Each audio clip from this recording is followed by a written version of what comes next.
හරි මේක අපේ ස්ප්‍රින්ග් බූට් කෝස් සීරීස් එකේ 10 වෙනි වීඩියෝ එක. එතකොට මේකෙදී අපි කතා කරන්න යන්නේ ප්‍රොජෙක්ට් ලොම්බුක් ගැන.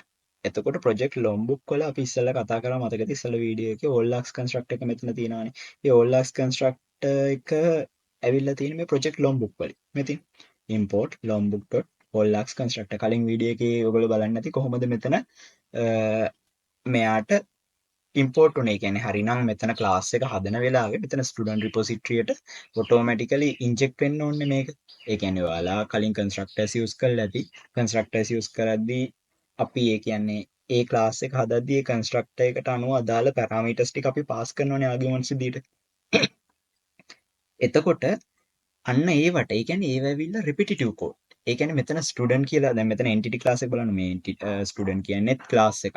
මෙතන ස්ටුඩන්ට් කන්ට්‍රෝලර් කියන්නේත් ක්ලාස් එකක්. මෙතන රෙපොසිටරි කියන ඉන්ටර්ෆේස් එකක්. ඒතකොට මේ ක්ලාසස් එහෙම ගත්තම මේ ක්ලාස් වල තියෙනවා ලොකුවටම රිපිටිටිව් කෝඩ්. ඒ කියන්නේ එක්සැම්පල් එකක් විදියට මේ ක්ලාස් වල තියෙන all-lux constructor එක. ඒ කියන්නේ කන්ස්ට්‍රක්ටර් එකක් හදන්න පුළුවන් අපිට මේකේ තියෙන ප්‍රොපර්ටිස් ඔක්කොම පැරාමීටර්ස් විදියට දාන විදියට.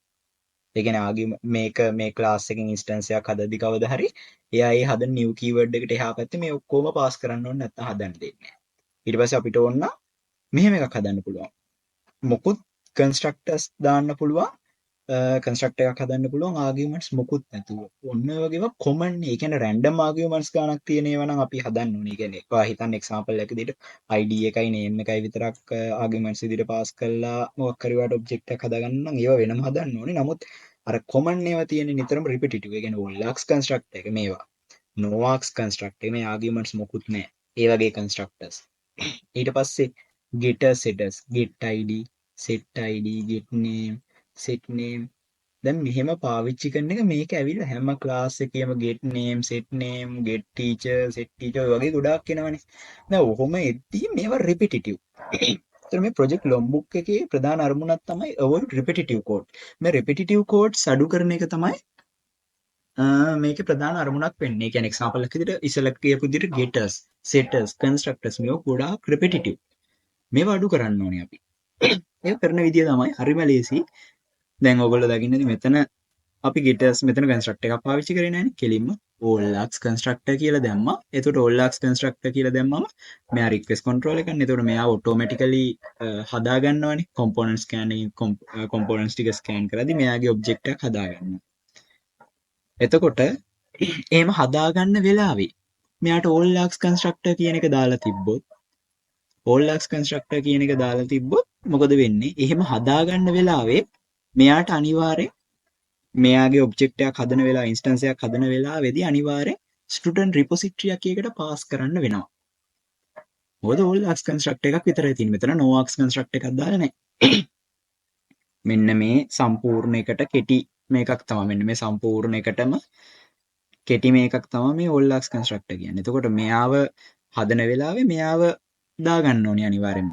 constructor එකේ argument එකක් විදියට student repository එක pass කරන්න ඕනේ.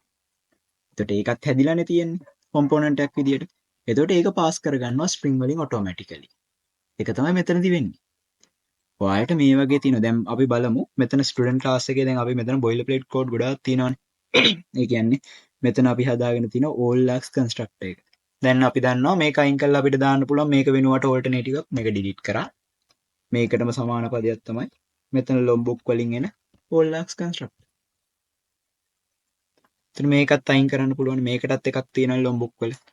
මෙයාට කියන එක තමයි දෙකද error එකක් ආවා. error එක නැති වෙනවන්න no-lux constructor. error එක නැති වුණා. get id set id දැන්ට මේකේ warning එකකුත් දෙනවා. යාට lombook වල getters පාවිච්චි කරන්න පුළුවන් කියලා. ඒ කියන්නේ මේ lombook වල තියෙන්නේ අර කියපු මේ getter setters විතරක් නෙමෙයි. ඊට පස්සේ තව ගොඩාක් දේවල් තියෙනවා. දැන්ට අපි මේ getter setters ටික විතරක් මේව කරමු. මේ getter setters ටික වෙනුවට අපිට ඕනනම් දාන්න පුළුවන්. getters වෙනුවට දාන්න පුළුවන් getter. setters වෙනුවට දාන්න පුළුවන් setter. හරිනේ. getter setters විතරක් නෙමෙයි. අපිට ඕන ඔය දෙකම වෙනුවට දාන්න පුළුවන් data. getter setters ඔය දෙකම වෙනුවට data කියලා දාන්න පුළුවන්. මේ data වල getter setters සහ තව අමතර දේවල් කිහිපයක් එනවා. එතකොට ඒවා අපි පස්සේ බලමු. දැනට ඔයාලා හිතා ගන්න මේ data කියන එක දාන්න පුළුවන් getter setters වලට alternative එකක් විදිහට බලන්න. දැන් අතන තිබ්බේ boilerplate code ගොඩාක් අඩු වුණා. ඒකටම සමාන පද ටිකක් තමයි අපි මෙතනට දැම්මේ annotations විදියට. නමුත් අතන තිබ්බේ ගොඩාක් වැඩ අඩු වුණා. getters හදන්න ඕනේ නැහැ, setters හදන්න ඕනේ නැහැ. ඔයාලා මොකද කරන්නේ? හැමතිස්සෙම entity එකක් වුණත්, control එකක් වුණත් ඒ අදාළ attributes අපිට ලේසියෙන්ම getter setters හදාගන්න data කියලා එකක් තියෙනවා. ඒ දෙකම ඕන. no args constructor තියෙනවා, all args constructor තියෙනවා. ඔය වගේ ගොඩාක් ඒවා තියෙනවා. එතකොට මේ කියපු project lombook වල ප්‍රධාන වාසිය ඕක තමයි. ඔයගලන්ට තව read කරන්න පුළුවන් මේකේ තව details තියෙනවා. නමුත් මේ level එකේදී ඔය ටික හොඳටම ඇති. getter setters වලට data තියෙනවා. ඊට පස්සේ තව ඔය to string වගේ ඒවා තියෙනවා මේ data කියන එක හැංගිලා. මේ ඒවා දැන් හිතන්න එපා. getter setters ඔයගොල්ලෝ තව read කරලා බලන්න අවසන. getter setters no args all args ඔය වගේ දේවල් තමයි lombook එකේ තියෙන්නේ. import වෙනවා ඔයාලට පේනවා ඇති. එතකොට මේ වීඩියෝ එකේ කතා කරන්න බලාපොරොත්තු වෙන ප්‍රධානම ලොම්බුක් ප්‍රොජෙක්ට් ලොම්බුක් එක ගැන ඒක තේරෙන්නේ නැති කියලා හිතනවා. එතකොට ඊළඟට 11 වෙනි වීඩියෝ එක එන්න තියෙන්නේ. මේ වීඩියෝ එක මෙතන ඉවර වෙනවා. ඊළඟ වීඩියෝ එකෙන් ඉක්මනටම